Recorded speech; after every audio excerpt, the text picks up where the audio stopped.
Welcome, Jack Ma. Thank you. Thank you. Thank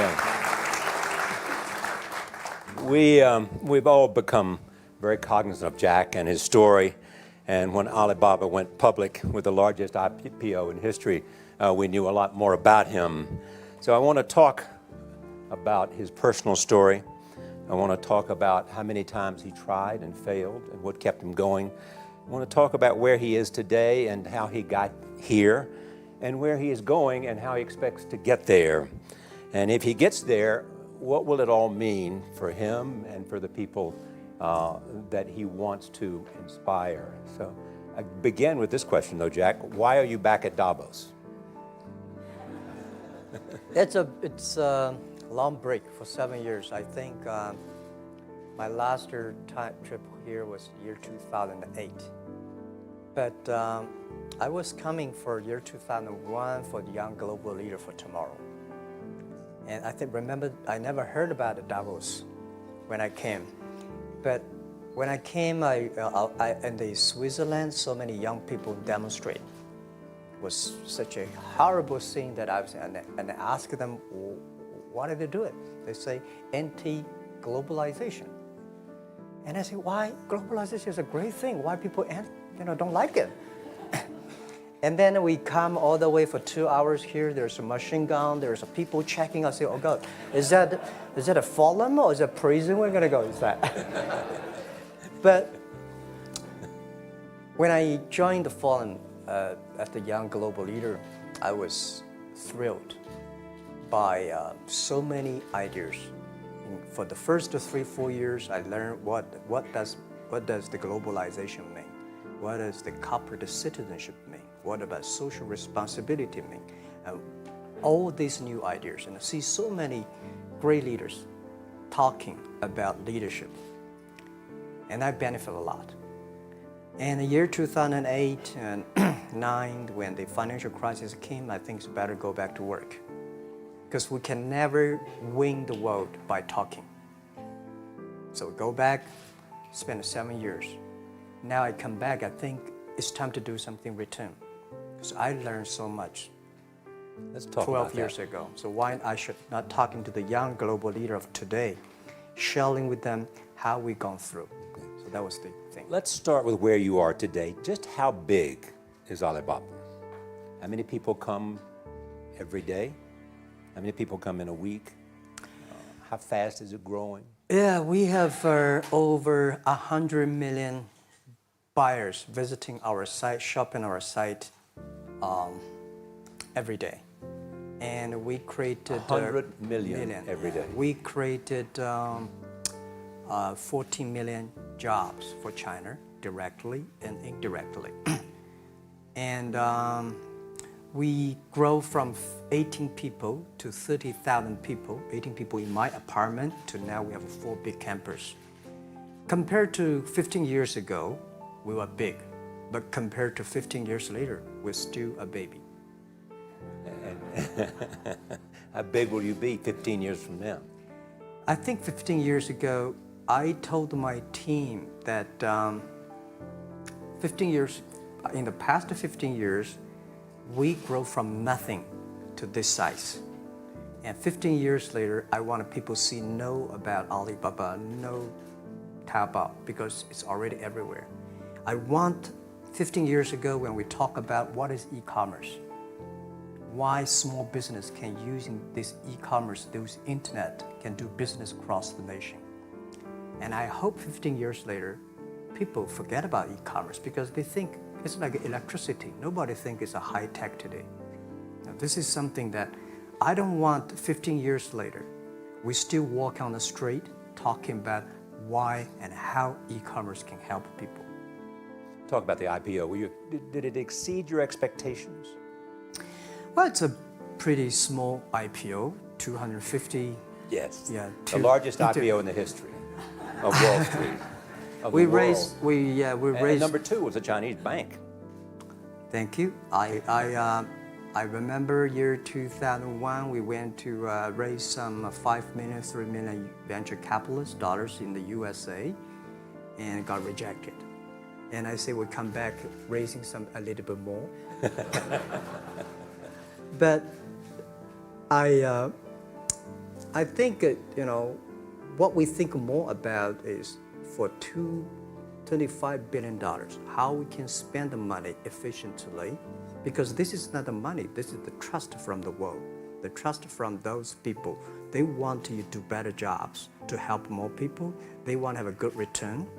So I think gives me more pressure, because when our market cap is bigger than IBM, for a certain day we're bigger than Walmart. We're one of the top 10, 15 largest market cap company in the world. I told my team and myself, is that true? We're not that good. Because years ago, people say, Alibaba model is terrible. Does not make money, have this and that, all the big bad things, because Amazon is better, eBay is better, Google is better, and there's no such model like Alibaba in the USA. So I told myself and people, we were better than people thought. But today, when we are that big size, I said, no, we are not that good as people thought. We're just a company 15 years old. Average age is 27, 28 years old, young people. We're doing something that human beings have never tried. So I want to talk about the future. Let me take you back to when you were born in Hangzhou, where the headquarters still are. Yep. And your campus is there. You don't have a loot, don't move your loot. Your headquarters Your there. roots are there. Yeah, you found it there, loot there. You grew up in the 60s. 64. Born in 64. That was the time of the Cultural Revolution. Yeah, it was the end of the Cultural Revolution. It was, well, my grandfather was a tiny landlord, was considered, after liberation, was considered to be a bad guy. So I know how tough it was when I was a kid. You tried to get into 3 colleges. Each time they rejected you. No, I tried. There is an examination that young people, if you want to go university, you have to take the examinations. So I failed 3 times. Right. But a lot of fail. I failed for funny things that I failed a key primary school test for 2 times. And I failed 3 times for the middle schools. And you will never believe in Hangzhou, my city, there's only 1 middle school that lasts only 1 year. It was changed from primary school to middle school because our graduates of our school, no middle school accept us because we were too bad. Yeah. They would become a middle school.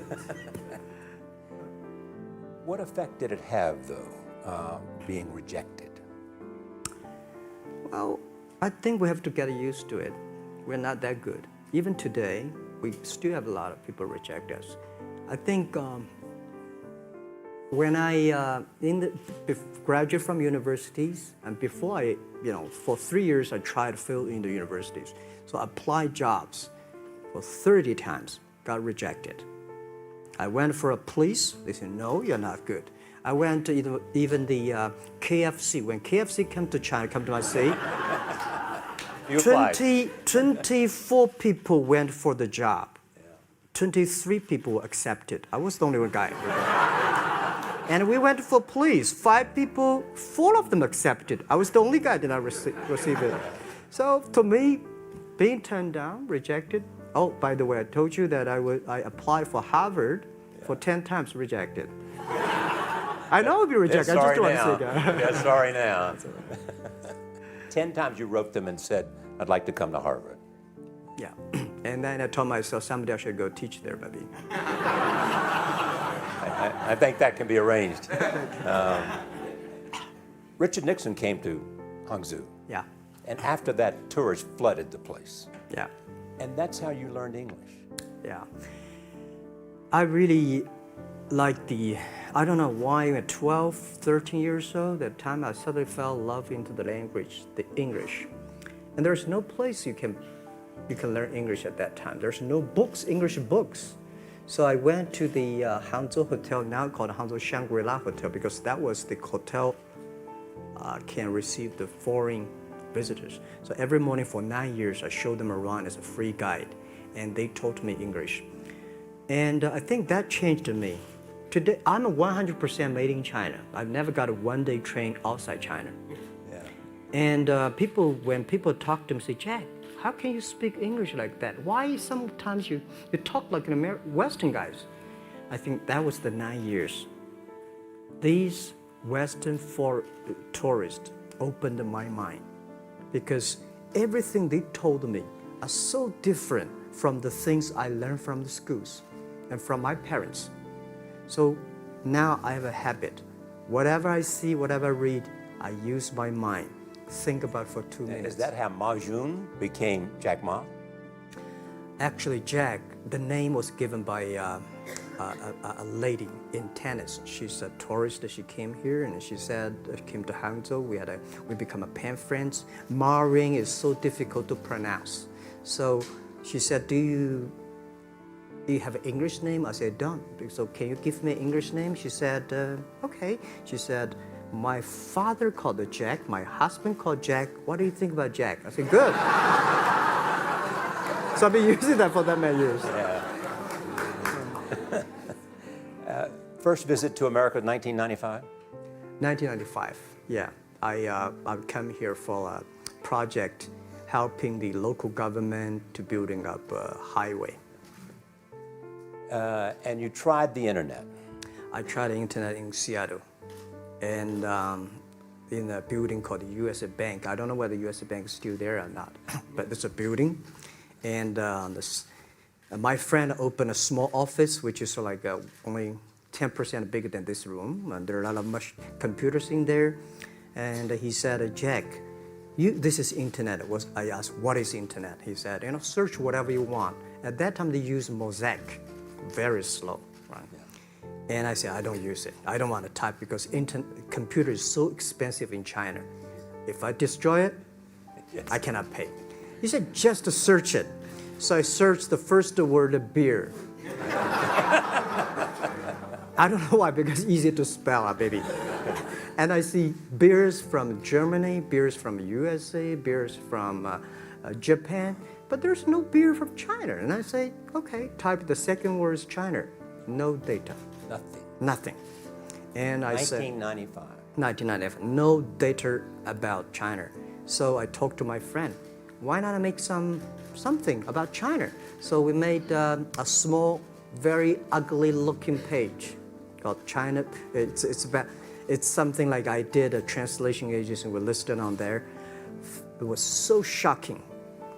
We launched at 9:40 in the morning. 12:30, I got a phone call from my friend. He said, Jack, you got 5 emails.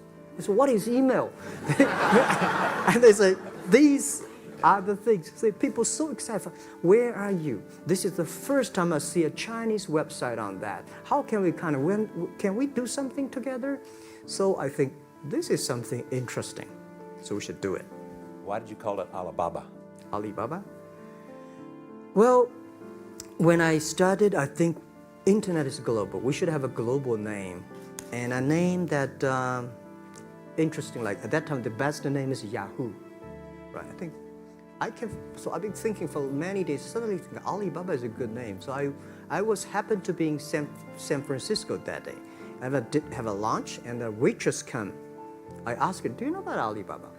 She said, yes. I said, what is Alibaba? She said, Open Sesame. Good. So I went on the street, asked about 10, 20 people. They all know about Alibaba, 40 Thieves, and Open Sesame. And I think this is a good name. And start with A. Whatever you talk about, Alibaba is always top. You have said before that in creating Alibaba, you had to create trust. Yep. Because people in China were used to face-to-face. Yeah. How did you create trust? I think because we started on doing business on the internet. I don't know you, you don't know me. So how can you do things online unless you have trust? So for e-commerce, the most important thing was trust. I think when I first went to USA for raising money, talk to the venture capitalists, a lot of people say, oh, Jack, no. China doing business by the guanxi. How can you do business on internet? And I know that without the trust system, the credit system, it's impossible to do business. So in the past 14 years, everything we do is trying to build up the trust system, the record system. Well, Charlie, I'm so proud today when I talk to the young. Today in China and in the world, people don't trust each other. The government and people and media and everybody think, this guy's cheating. But because of e-commerce, we finish 60 million transactions every day. People don't know each other. I don't know you, I send products to you. You don't know me, you wire the money to me. And I don't know you, I give a person a package, I don't know him. He took something to cross the ocean, cross the river, and send. This is the trust. We have at least 60 million trust happening every day. But you created it by creating an escrow account in the beginning. Yep. And so you keep the money until they got the product. Yeah. And then you release the money. That's true. I mean, the escrow service is about Alipay. When I had, this idea, I would love Davos, because it was a big decision. Because for first 3 years, Alibaba is just like e-marketplaces for information. What you have, what I have, we talk a lot of time, but don't do any business. Because there is no payment. I talked to the banks, no banks want to do it. Banks say, no, this thing never work. So I don't know what to do. Because if I start to launch a payment system, it's against the financial legal laws. Because you have to have a license. But if I don't do it, e-commerce will go nowhere. So then I went to Davos. I listened to a leadership discussion. Leadership is about responsibility. And after I listened to that panel, I give a call to my friends, my colleagues in my apartment, say, do it now, immediately. If something wrong, the government not happy about that, if one body has to go to the prison, Jack might go to the prison. Because it is so important for China, for the world, to build up the trust system. And if you did not do it, I said, and do not do it properly, stealing money, money wash, no trust record, I send you to the prison. That was the thing. And people don't like it. So many people I talked to at that time for Alipay, they say, this is the stupidest idea you have ever got. But I say, I don't wear the stupid clever as long as people use it. Now we have 800 million people using this Alipay. Stupid things, if you do it better, is better. Alipay is a privately held thing. It's not part of Alibaba. No, it's a private. Let me talk about money for a second. Yeah. You have never gotten money from the Chinese government? No. None. I want it at the beginning, and later I don't want it, because I think if the company always think about picking money from out of the government pockets, that company is rubbish. Think about how can you make money from the customers and market and then help customers succeed. That's our philosophy. No money from Chinese banks? No. I at that time I want, and now they want to give me, I don't want it. Yeah. All right. Your relationship with the government. Yeah. What's your relationship? I mean, if they didn't here's what some say, that you have existed in an environment that's not, they have restricted competition for you. And that's a pretty good thing to do for a private company. Yeah. I think the relationship with the government for us is very interesting. For the first 5 years, because I've been working as a part-time jobber for a government organization called Ministry of Foreign Trade, 1997, for 14 months. And I learned that you should never rely on government organization to do e-commerce. And I started a business. I told my people and team, in love with the government, don't marry them.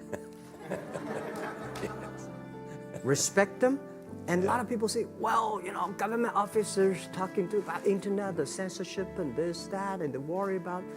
I think it's the opportunity, it's a responsibility talking to them, tell them how internet can help.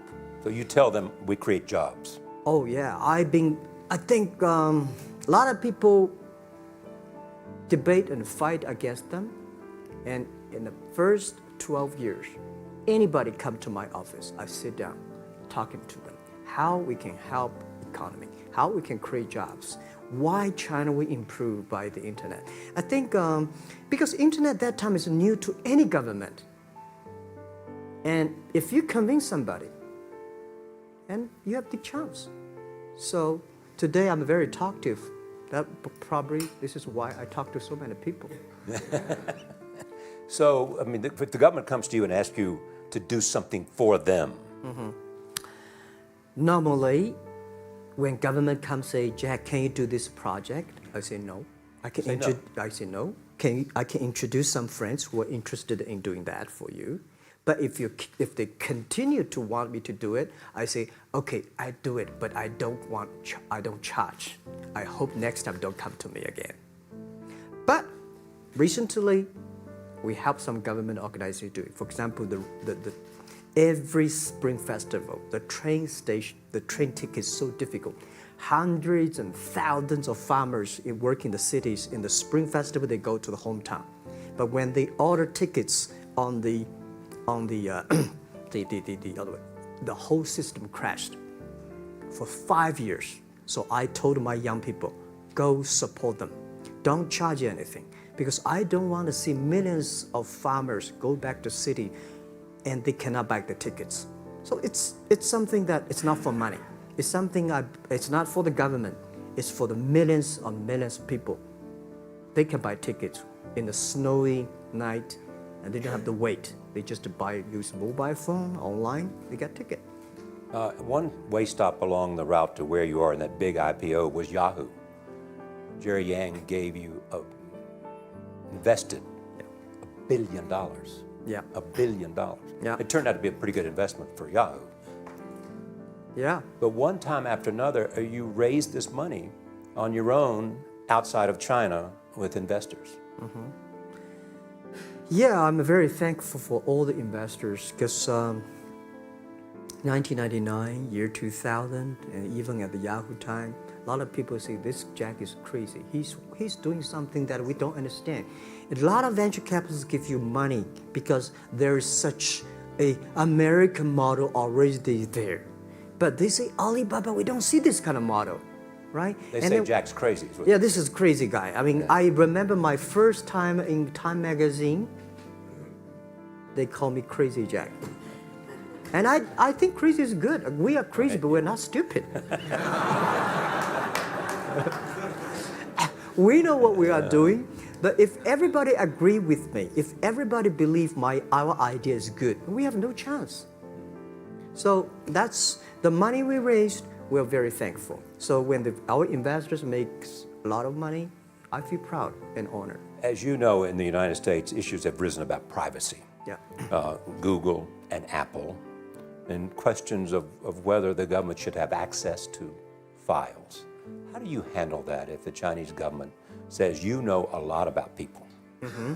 You have transactional relationships with lots of people. And they say, we want to see your files.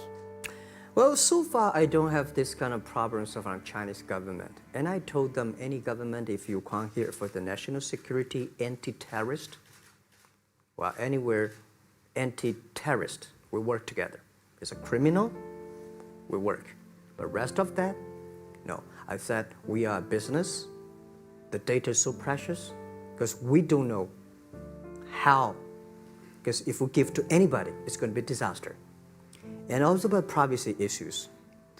I think, just like hundreds of years ago, people say, I would rather put money under my pillow rather than put in the banks. But today banks, they're special. They know how to protect money much better than you do.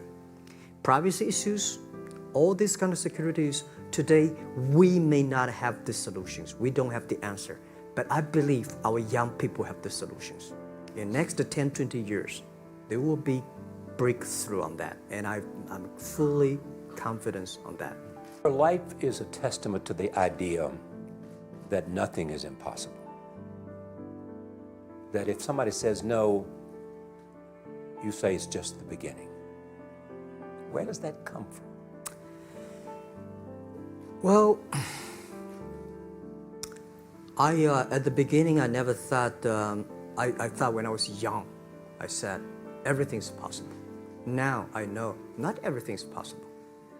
When you have something, you have to think about, you have to consider about the others. You have to consider about the customer, society, your employees, your shareholders, society. There are so many things that I think if you continue to work hard, there's possibility. And I just feel that I'm enthusiastic about what we are doing. At the beginning, for the first 5 years, I just want to survive. And 5 years later, I think... That's 2000, from 98. Yeah. But later, I think, wow, so many people's life changed. I was so excited, you know, for the first 3 years, we made zero revenue. Zero revenue. But we are so excited to continue to work. You know what happened? I remember many times when I go to a restaurant and have dinner, somebody came, when I was trying to pay the bill, the owner of the restaurant came to say, "Sir, your bill is paid by someone." And the small note say, "Hey, Mr. Ma, I'm your customer of Alibaba Group, Alibaba platform. I made a lot of money, and I know you don't make any money. I pay the bill for you." Yeah. And I remember one day that I was sitting somewhere in the coffee, somebody sending me a cigar. I don't smoke cigar, but there's a note that, "Thank you very much, I'm your customer." And I remember in the Taobao days, I was at the Shangri-La Hotel in Beijing. When I got on the taxi, the man who opened the door for me, the boy at the gate, he said, "Jack, thank you very much. I'm service here. My girlfriend makes more money than I do on your site." And this is something that you know, that it's not amazing. If you don't do it, nothing's possible. If you try to do it, at least you have the hope. The revenue comes from advertising and a smaller amount from transactional fees. Yeah. Most of it from advertising. Tiny.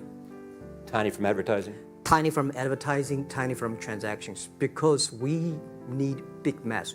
When we have more than 10 million small business power sellers selling our site to everywhere. So the transactions we have is second after Walmart. So tiny. Second after Walmart. Yeah, tiny of the of the money already make us big.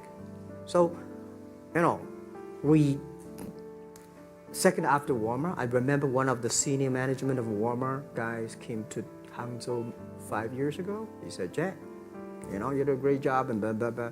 So I said, maybe in 10 years we'll be bigger than Walmart. He said, "Young man, you have a good hope." So we said, make a bet. I think in 10 years we'll be bigger than Walmart on the sales. Because if you want to have 10,000 new customers, you have to build a new warehouse and this, that. For me, 2 servers. What's your market cap versus Walmart today? I don't know, but I don't maybe either. some. It's close. I think so. Maybe we should check later. All right. Yeah. So where are you going? What does Jack want? I think because the name for Alibaba, we are internet company, happen to be in China. We have the same spirit and entrepreneur spirit like every great entrepreneurs in the world. And I remember the day when I started Alibaba, we want to have a mission helping small business doing easier. So next step is today, so many millions of small business using our platform to sell things, and over 300 million consumers buy things from our site. Cheapest, efficient. So what I'm thinking about, how we can make Alibaba a platform for global small business. My vision is that how, if we can help a Norway small business can sell things to Argentina, and Argentina consumers can buy things online from Switzerland, and we can build up which I called, I don't know, maybe the not right word, called EWTO. The WTO is great past the century, but WTO helps so many big companies to sell things across the nation. Today, internet can help small business sell things across the oceans, across the nations. And I hope that we can serve 2 billion consumers. 2 billion consumers. 2 billion consumers. We can help 10 million small business outside China. Help them. Outside China. Outside China. Because we help the American farmers in Washington State almost 300 tons of cherries to China last year. Cherries. Before we sell, the ambassador of USA came to me and said, Jack, can you help us selling cherries? In China. I said, what cherries and the fruits? He said, why not? I said, why not? Let's try. So that when we start to sell cherries, the cherries still on the trees. So we start a pre-order, 80,000 families order cherries online. So we pick up the cherries and ship into China. Within 48 hours, we sell the cherries. The consumers are so happy. But we got a lot of letters complaint after 3 days. They say, why only 100 tons? Why we should not get more? So we sell, 2 months ago, we helped the Costco. We sell 300 tons of nuts to China. So I'm thinking about if we can sell, we're also selling Alaska seafood to China. So if we can sell seafood, if we can sell the cherries, why we cannot help American and European small business selling things to China consumers? China needs that. So this is what I want to do is that 2 billion consumers, China, Asia, developing nations, how we can let them buy things globally. Alibaba rode with the millions of people that went from poverty to the middle class in China. I mean, you were right there growing as they grew and increased. When you look at the international markets, you're doing well in Russia? Yeah. How well? We do pretty good on Russia, and we do also pretty good at Brazil. In Brazil? Russia, I think now I don't know, we are if not the number 1, we're the number 2 or number 3 largest E-commerce. E-commerce. I remember last year we had a campaign. The campaign is that a lot of Russian girls and boys want to buy things from China. You know how many days a Russian girl placed an order and received the products from China? 2 years ago, 4 months. Even that, people are so happy about all the things. And last year, the campaign, within 1 week, we crashed the whole logistics system of Russia. All right. You were also seen in Hollywood. Yeah. What are you doing in Hollywood? Well, I like the Hollywood innovation and the digital background. I learned so much about the Hollywood movies, especially the Forrest Gump. You love Forrest Gump. I love Forrest Gump. Well, why do you like him? Simple. Never give up. Never give up. People thinking he's dumb, but he knows what he's doing. And I was very depressed the day, year 2002 or 3 in the States. When a bit earlier than that. I was very depressed when I could not find out a way for the internet. And then I watched the movie in my friend's home, Forrest Gump. When I see him, I think, this is the guy we should learn from. Believe what you're doing, love it, whether people like it, don't like it, be simple. And like the word, life is like a box of chocolate. You never know what you can get, right? I never know I would be here talking to you and talking to Charlie Rose. I never know. But today I made it. I told my people in my apartment 15 years ago, guys, we have to work hard, not for ourselves. If we can be successful, 80% of the young people in China can be successful. We don't have a rich father, powerful uncle. We don't have $1 from bank, 1 cent from government. Just work as a team. So what do you worry about? I worry about it today. Young people, a lot of young people lose hope, lose vision, and start to complain. Because we also have the same period. Because when it's not a good feeling being rejected by so many people. We also depressed, but at least later we find that the world has a lot of opportunity. How you see the world, how you catch the opportunity. So, and the Hollywood gives me a lot of inspiration. You know? But you were out there for business. You were out there because you want to make movies and sell them. I want to make the movie for business-wise. We are e-commerce company. We have a lot of products that need logistic. But movie, TV, these are things you don't need logistic system. And movie probably is the best product that can help Chinese young people to understand. Because one thing I told the Chinese people, my friends, in American movie, all the heroes at the beginning, they look like a bad guy. But terrible things coming, they become a hero. And finally, they all survived. China, if you're a hero, all the hero died. So, because only dead people become the hero. So nobody want to be the hero. So you want to change the Chinese definition of hero? Yeah, I want to say hero. Today we have so many heroes live in this world. Are you still writing these kung fu novels or are you just reading them? I read them and I start to write something.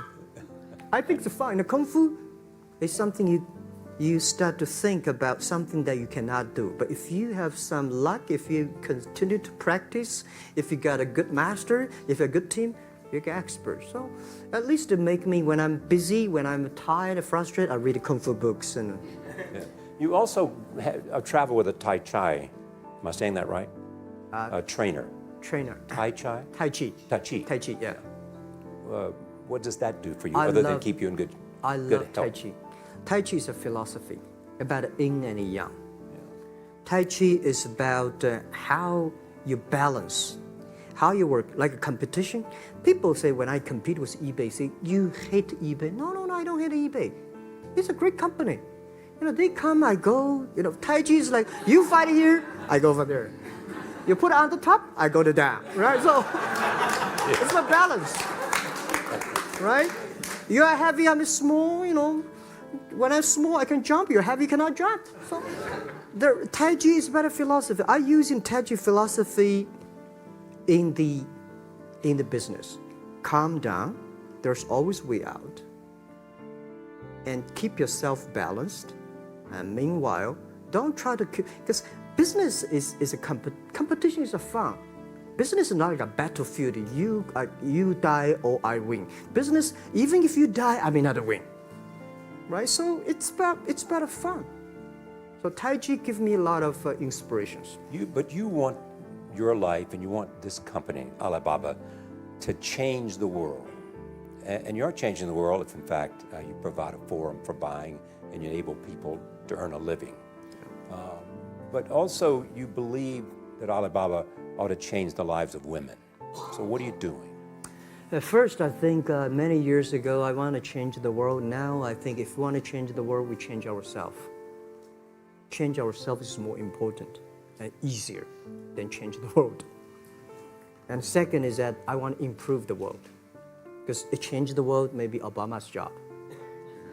Because my job is to making sure that my team are happy. Because my team are happy, they can make my customer happy. If my customer, they are all small business. When they're happy, we are happy. About women, one of the secret source for Alibaba's success is that we have a lot of women.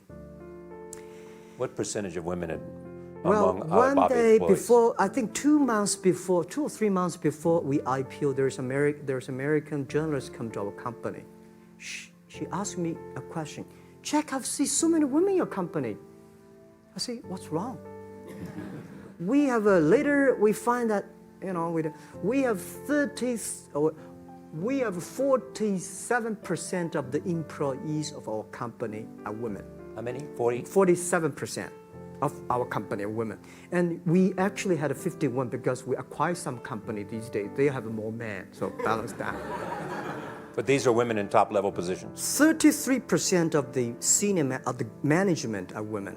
And 24% of the senior management, very top level, are women. We have a women CEO, CFO, CPO, Chief People Officer, and we have everywhere. And I think so comfortable to working with them because women in this world, if you want to win in 21st century, you have to making sure that making other people powerful, empower others, making sure the other people better than you are, then you will be successful. So I find the women, they think about the others more than they think about themselves. Women think about the kids, husband, parents much more than the man. And the user-friendliness. A couple of things I want to talk about before we go, because we have less than a couple of minutes. China today, are you worried the economy slowed down? No, I don't worry about it. I think China is doing, it's slowing down is much better than keep on 9%. China today is the second largest economy in the world. It's impossible to keep 9% of the growth. If China still keeps the 9% of the growth of the economy, there must be something wrong. You will never see the blue sky. And you will never see the quality. China should pay attention to the quality of the economy. China should not. So if we have a lot of influence, like Hollywood movies, things, and we have sports and these things in the GDP, will be much better. So I think, just like a human growth, this body can never grow. Certain time, the slow of growth of a body is slow, but you should grow your mind, grow your culture, grow your value, grow your wisdom. I think China is moving to that direction. And you saw Modi in India? Pardon? Did you see Modi in India? Not yet. I'm looking forward to that. So you'll go to India. Yeah. Finally, there's this. You're one of the world's richest people. Your company is one of the world's richest companies. What do you want beyond Alibaba? Well, about richest people, I was really not happy in the past 3 months when people say Jack Ma is the richest people of China. Global celebrity, they said. No, I'm not. When I started the business, you are. I never thought, because maybe I am, but I think 15 years ago, my apartment, my wife was at that time one of the 18 founders. I asked her, do you want your husband to be a rich person? I never said rich person in China, rich person in Hangzhou, or you want your husband to be a respected person? She said, of course respected, because she never believed, and I don't believe we'll be rich people. We just want to survive. I believe when you have $1 million, that's your money. When you have $20 million, you start to have a problem. You worry about inflation, which stock to buy and this, that, had to come. When you have $1 billion, that's not your money. That's the trust society gives on you. They believe you can manage the money, use the money better than the government and the others. So I think today, I have the resources, do more things. With the money we have, with the influence we have, we should spend more time on the young people. And I would say, someday I'll go back to teach, go back to school, spend time with the young people, and sharing with them what I've done. So the money is not mine. I just happily and having these resources, then I want to do a better job. Just tell them your story. Yeah, tell them the story, and tell them that if Jack, I don't think in this world there are a lot of people be rejected more than 30 times.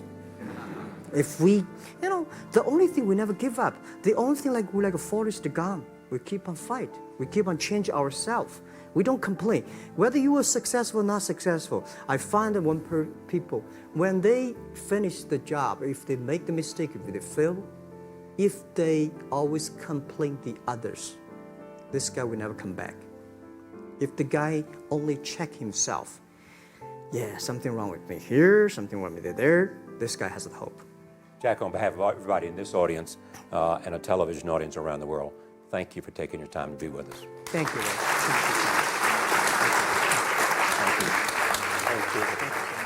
Thank you so much. Your life is a